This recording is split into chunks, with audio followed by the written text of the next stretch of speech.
નમસ્કાર દર્શક મિત્રો, ટેક્સ પ્લાનિંગ વિથ મુકેશ પટેલના રજત જયંતિ એપિસોડના બીજા ભાગમાં આપનું સ્વાગત છે। રજત જયંતિ એપિસોડના પહેલા ભાગને ખૂબ જ સારો પ્રતિસાદ મળ્યો છે। ઘરનું સપનું સાકાર કરવા માંગતા લોકોએ આ એપિસોડને બહોળો પ્રતિસાદ આપ્યો છે।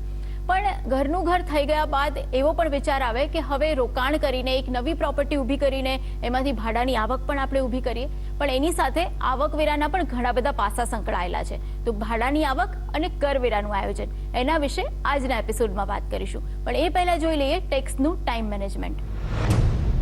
તો મુકેશભાઈ, ટેક્સના ટાઈમ મેનેજમેન્ટની વાત કરીએ। આપણે ગયા વખતે જ્યારે એપિસોડ કર્યો ત્યારે એક ફાઇનાન્શિયલ યર અલગ હતું, આજે ફાઇનાન્શિયલ યર બદલાઈ ગયું છે અને નવું વર્ષ શરૂ થયું છે। તો આ વખતે ટિપ્સ શું કહી શકાય?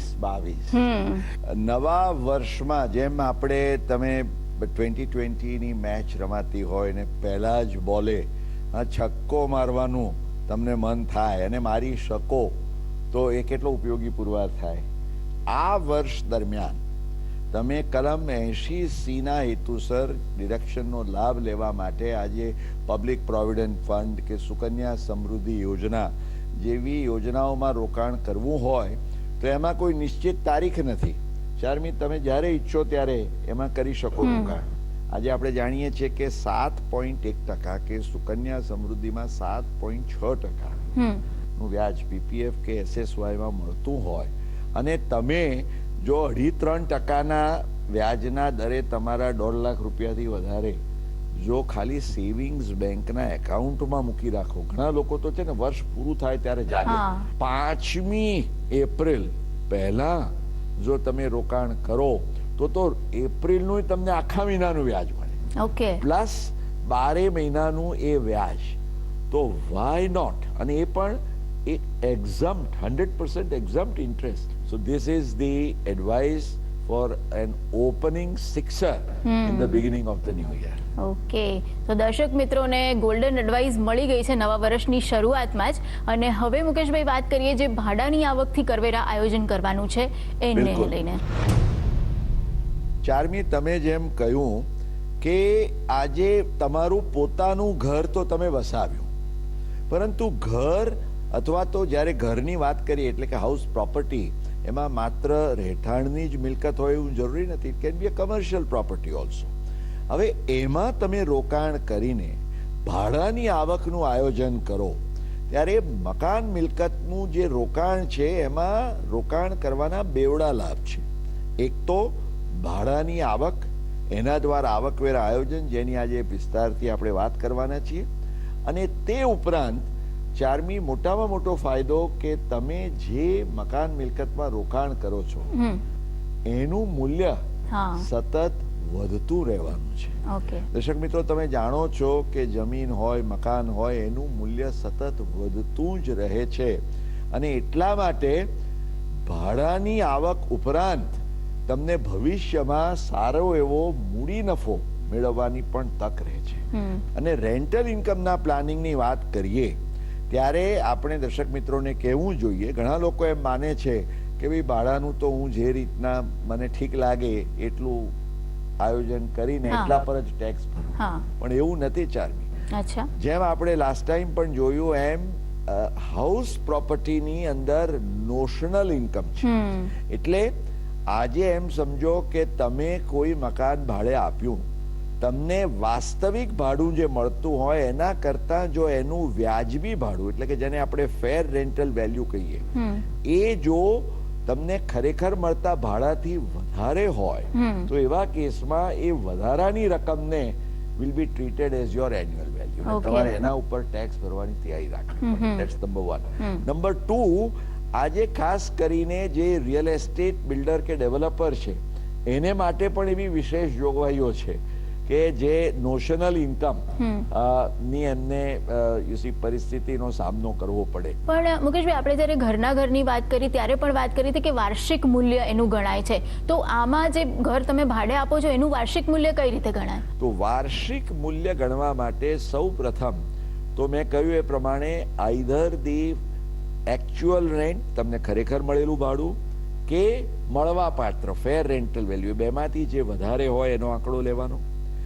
જો તમે મ્યુનિસિપલ ટેક્સ ભરવા માટે જવાબદાર હો, જો તમારો ટેનન્ટ ભરતો હોય, ભાડુઆત ભરતો હોય તો સવાલ નથી, પણ માલિક તરીકે તમારી ભરવાની જવાબદારી હોય તો એ પણ તમને બાદ મળે.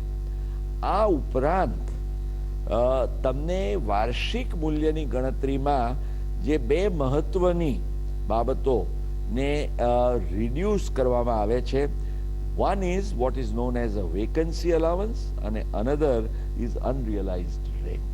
ઓકે, પણ મુકેશભાઈ, જ્યારે તમે ઘર ભાડે આપો અથવા તો કોઈ ભાડે લે ઘર, તો એ વખતે સિક્યોરિટી ડિપોઝિટ આપવામાં આવે છે. હવે એ સિક્યોરિટી ડિપોઝિટ ઘણીવાર હજારોમાં પણ હોય, ઘણીવાર લાખોમાં પણ હોય. તો એ સિક્યોરિટી ડિપોઝિટ પર જે તમે ઇન્ટરેસ્ટ લેતા નથી, પણ એને ઇન્કમ તરીકે ગણાય ખરી? મુંબઈમાં તો આજે મોટા અપાર્ટમેન્ટ્સ હોય ને એની કરોડો રૂપિયાની ડિપોઝિટ હોય છે.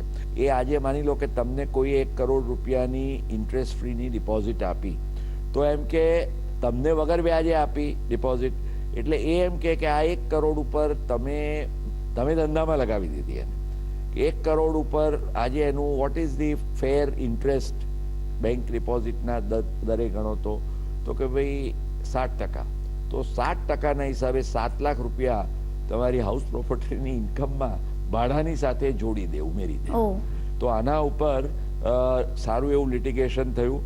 ફોર્ચ્યુનેટલી અત્યારે જે પરિસ્થિતિ છે, લગભગ તમામ હાઈકોર્ટોના ચુકાદાઓ કરદાતાની તરફેણમાં આવી ગયા છે, અને એમાં સ્પષ્ટપણે એવું ઠરાવાયું છે કે તમને તમારા ભાડુઆત તરફથી આવી જે ઇન્ટરેસ્ટ ફ્રી ડિપોઝિટ મળી હોય સિક્યોરિટી ડિપોઝિટ તરીકે, તો એના ઉપર કોઈ પણ નોશનલ ઇન્ટરેસ્ટ ગણીને તમારી વ્યાજની કે ભાડાની આવક વધારી ન શકાય. પણ મુકેશભાઈ, ઘણીવાર એવું થાય કે ભાડું આપવા માટે, તમે ભાડે આપવા માટે ઘર તમે રાખ્યું છે, પણ કોઈ ભાડુઆત મળતો નથી.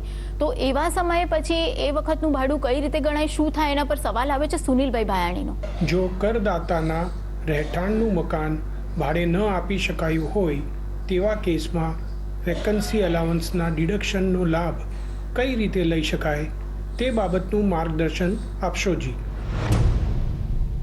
આ તમારા પ્રશ્નના જવાબ રૂપે જ ચારમી સચિન તેંડુલકર યાદ આવી ગયા. કેમ? પણ વાત એવી બની કે ઇન્કમ ટેક્સ એપેલેટ ટ્રાઇબ્યુનલે એક બહુ જ ઐતિહાસિક ચુકાદો જે આપ્યો એ સચિન તેંડુલકરના કેસમાં, કારણ કે તેંડુલકરના 2 એપાર્ટમેન્ટ્સ પૂનામાં હતા. હવે તમે કહ્યું એ પ્રમાણે એણે ભાડા માટેની એજન્સી પણ રોકી, પણ એને ભાડુઆત મળ્યા નહીં. 1 મહિના માટે મળ્યા અને પછી ભાડુઆત જતા રહ્યા. હવે પ્રશ્ન એવો ઉભો થયો કે જે તમે ફેર રેન્ટલ વેલ્યુ એની જે નોશનલ ઇન્કમ તરીકે ગણો, તો તેંડુલકરે કહ્યું કે મેં કેટલી બધી મહેનત કરી પણ મને કોઈ ભાડુઆત મળ્યો નહીં. તો આ કેસમાં જે આવકવેરાના કાયદાની જે કલમ 23 છે એની જોગવાઈ હેઠળ there is a provision for a vacancy allowance. એટલે ટ્રિબ્યુનલે એમ કહ્યું કે ભાઈ તમને એમ ચાલો આવકવેરા ખાતાના નિયમ અનુસાર તમે આજે એ એક એપાર્ટમેન્ટનું મહિને 1 લાખ રૂપિયા પ્રમાણે 12 લાખનું ભાડું ગણો છો. તમને 1 જ મહિના માટેનો ભાડુઆત મળ્યો ને 1 લાખ રૂપિયા ગણ્યા, પણ બાકીના 11 મહિના કોઈ ભાડુઆત મળ્યો નહીં, તો એ 11 મહિનાનું વેકન્સી અલાવન્સ તમને મળે. એટલે તમારે ટેક્સ 12 લાખ પર નહીં, પરંતુ માત્ર 1 લાખ પર ભરવાનો. અને તેંડુલકરના કેસમાં તો એણે એમ કહ્યું કે મેં તો ખૂબ પ્રયત્ન કર્યા પણ મને કોઈ મળ્યું નહીં, તો હું શું કરું? તો ટ્રિબ્યુનલ કે ઓકે, તમારા કેસમાં 0 ગણો, because you have made your efforts. એટલે સુનિલભાઈ, આપના પ્રશ્નનો જવાબ એ છે કે તમે જો મકાન તમારા નિષ્ઠાપૂર્વકના પ્રયત્નો કર્યા પછી પણ ભાડે ન આપી શકો, તો એ નોશનલ રેન્ટ સામે તમે વેકન્સી અલાવન્સનું ડિડક્શન ચોક્કસપણે મેળવી શકો. ઓકે મુકેશભાઈ, આપણે વાત કરી કે મકાન ભાડે જઈ નથી રહ્યું, પણ ઘણીવાર એવું પણ બને કે તમે ભાડે આપ્યું છે પણ ભાડું વસૂલી નથી શકાતું, તો એવા કેસમાં શું થઈ શકે? એને લઈને સવાલ આવ્યો છે વિપુલ દોશીનો. ભાડે આપેલી મિલકતના કેસમાં ભાડું વસૂલ થઈ ન શક્યું હોય તો અનરિયલાઇઝ રેન્ટ માટે આવકવેરામાં કોઈ વિશેષ રાહતકારક જોગવાઈ છે? તો એક તરફ તો તમારી જે એન્યુઅલ વેલ્યુ છે ગણાય છે based on the fair rental value, પણ વિપુલભાઈ તમને subject to certain fulfilment of conditions unrealised rent માટેનું એડજસ્ટમેન્ટ અથવા તો ડિડક્શન બાદ મળે.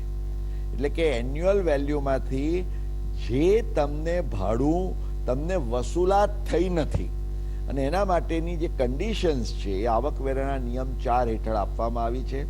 એમાં સૌથી પહેલા વાત એવી છે કે એ શુદ્ધ બુદ્ધિપૂર્વકનો વ્યવહાર, એટલે કે જેને બોનાફાઇડ ટ્રાન્ઝેક્શન, તમે સાંઠગાંઠમાં કોઈની પાસે તમે ભાડું ન લો અથવા અન્યથા વસૂલ કરી લો અને પછી એમ કહો કે મને ભાડાની વસૂલાત નથી થઈ, એ ન ચાલે. So you have to provide that it is a bona fide case of unrealised rent. બીજું કે તમે ભાડાની વસૂલાત નથી થઈ તો એ માટેનું તમે શું પગલું લીધું છે, કારણ કે તમે પેલાને ચાલુ જ રાખો ત્યાં આગળ, નોટિસ પણ ના આપો, એની સામે કદાચ કોઈ કેસ કરવાની કાર્યવાહી પણ ન કરો અને તમે કહો કે ભાઈ મને તો આ ડિડક્શન આપો, તો એ પણ ન મળે. એટલે you must have taken some efforts.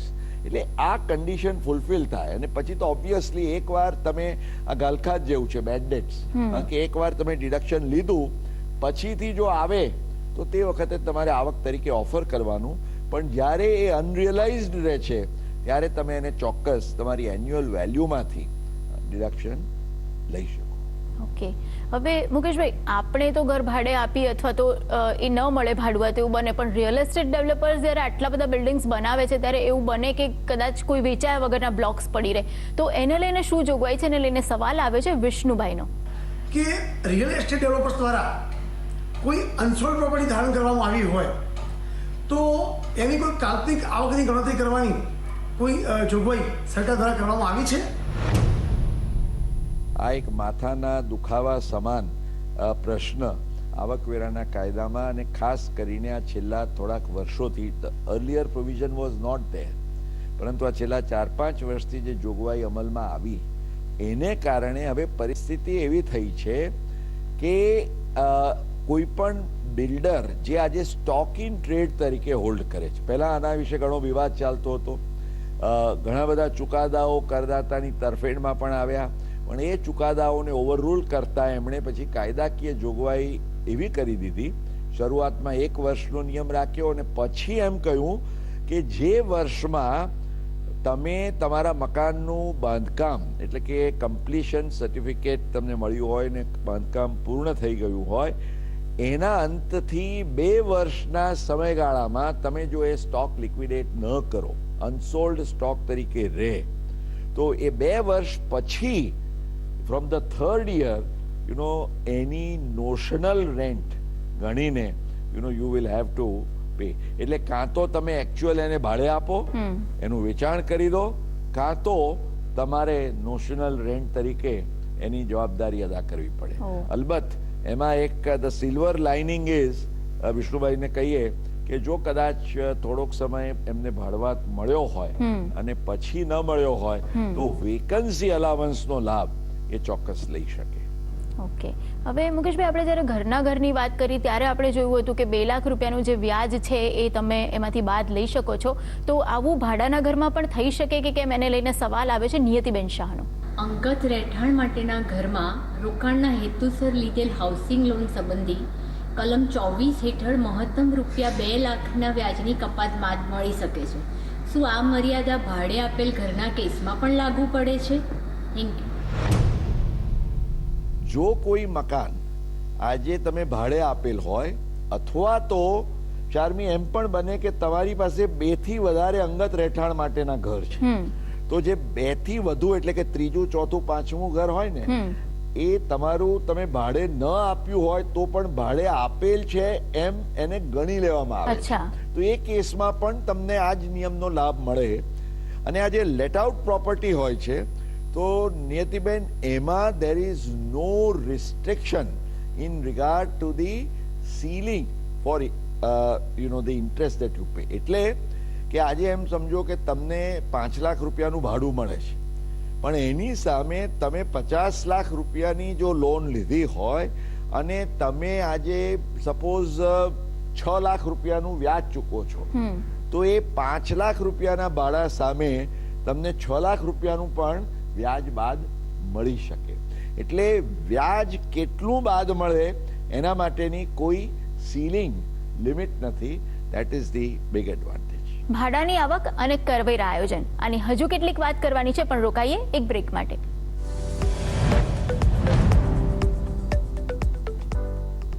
મુકેશભાઈ, અત્યાર સુધી આપણે વાત કરી કે ભાડાની જે આવક થાય પણ જો લોસ જાય ભાડે આપેલી મિલકતમાં અથવા તો મકાનમાં, તો એને લઈને શું જોગવાઈ છે? એના પર એક સવાલ આવે છે અંકિત નિકુંભનો.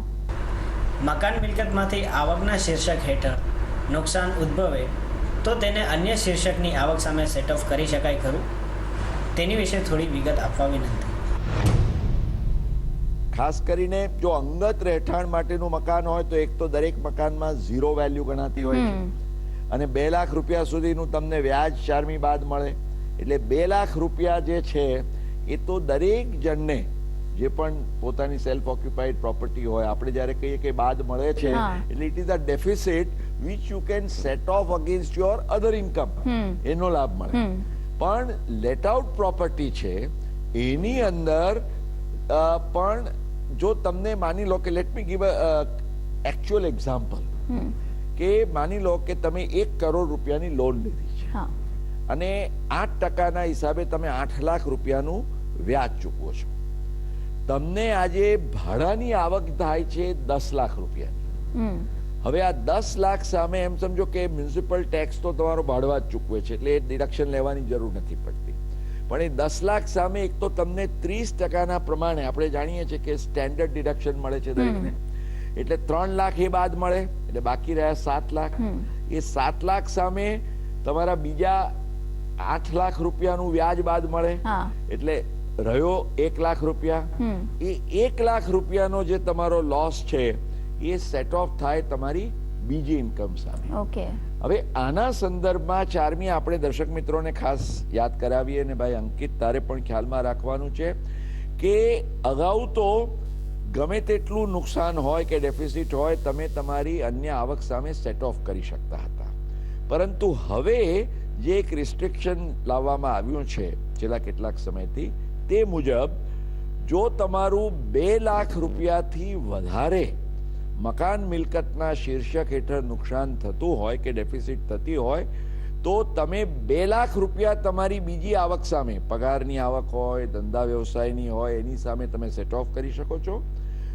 અને 2 લાખથી વધારાની જે રકમ હોય તો ચાર્મી એને આપણે કેરી ફોરવર્ડ કરવી પડે. ઓકે.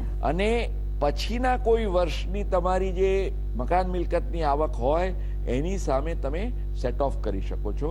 અને આવી રીતે જે આગળ ખેંચવાની તમને જે વિશેષ લાભની જોગવાઈ કરવામાં આવી છે એ મેક્સિમમ તમે 8 years એટલે કે 8 વર્ષ સુધી કરી શકો છો, એ તમારે ખ્યાલમાં રાખવાનું. ઓકે. હવે મુકેશભાઈ, ભાડાની આવક વિશે આપણે આટલી બધી વાત કરી છે, પણ રવિશાબેનનો એક સવાલ છે કે ભાડાની આવકનું આયોજન કઈ રીતે કરવું? આવકવેરા આયોજનના દ્રષ્ટિકોણથી ભાડાની આવકનું આયોજન કેવી રીતે લાભદાયી બની શકે તેની સરળ સમજ પ્રેક્ટિકલ કેસ સ્ટડી દ્વારા આપી શકો? 30%નું સ્ટેન્ડર્ડ ડિડક્શન તમે મેળવી શકો છો. એટલે 30%નું સ્ટેન્ડર્ડ ડિડક્શન થાય એટલે જે તમારો આજે જે ટેક્સનો રેટ છે, તમે 30%ના બ્રેકેટમાં આવતા હો તો પણ સીધા તમને એ 30% બીજા બાદ મળી જાય. એટલે what is your effective tax rate? Only 21%, કારણ કે 9% તો તમારું સ્ટેન્ડર્ડ ડિડક્શનમાં જ જતું રહે. એની સાથે સાથે તમે તમારા એકચ્યુઅલ જેને આપણે કહીએ ઇન્ટરેસ્ટ તમે પે કરો છો એ તમને બાદ મળે છે. એમાં તમારે એક જ લિમિટેશન છે કે જો બધું બાદ કર્યા પછી જે ડેફિસિટ રહેતી હોય જો 2 લાખ રૂપિયાથી વધારે રહે તો તમારે 2 લાખ સુધી જ તમે અન્ય આવક સામે સેટ ઓફ કરી શકો છો અને તમારે બાકી કેરી ફોરવર્ડ કરવી પડે. પણ ભાડાની આવક એટલે વર્ચ્યુઅલી તમારી જે પ્રોપર્ટી છે જો તમે એને પ્રોપરલી રેન્ટ સાથે આયોજન કરી શકતા હો દર્શક મિત્રો, તો એ તમારી ભાડાની આવકમાંથી તમે જે લોનનું વ્યાજ છે એ તમારું પૂરેપૂરું ચૂકવાઈ જાય. 30%ના સ્ટેન્ડર્ડ ડિડક્શનનો તમને બફરનો ફાયદો મળી જાય અને તમે practically over a period of time you can create N independent asset. એટલે આવું સુંદર આયોજન આપણે ચાર્મી આનાથી થઈ શકે. 2 એપિસોડમાં આપણે ઘરનું ઘર અને ભાડાની આવક બંનેનું આયોજન કઈ રીતે કરવું અને એનાથી આવકવેરાની બચત કઈ રીતે કરવી એ બધા વિશે વાત કરી છે. આ સિવાય પણ તમને ટેક્સને લગતા કોઈ પણ સવાલ હોય અથવા તો કોઈ પણ મૂંઝવણ સતાવતી હોય તો એ સવાલો તમે અમને લખીને મોકલી શકો છો, તમે ઈમેલ દ્વારા મોકલી શકો છો અથવા તો વોટ્સએપ પર વિડીયો રેકોર્ડ કરીને પણ તમે આ સવાલો અમને મોકલી શકો છો. તો જોતા રહેજો tax planning with Mukesh Patel.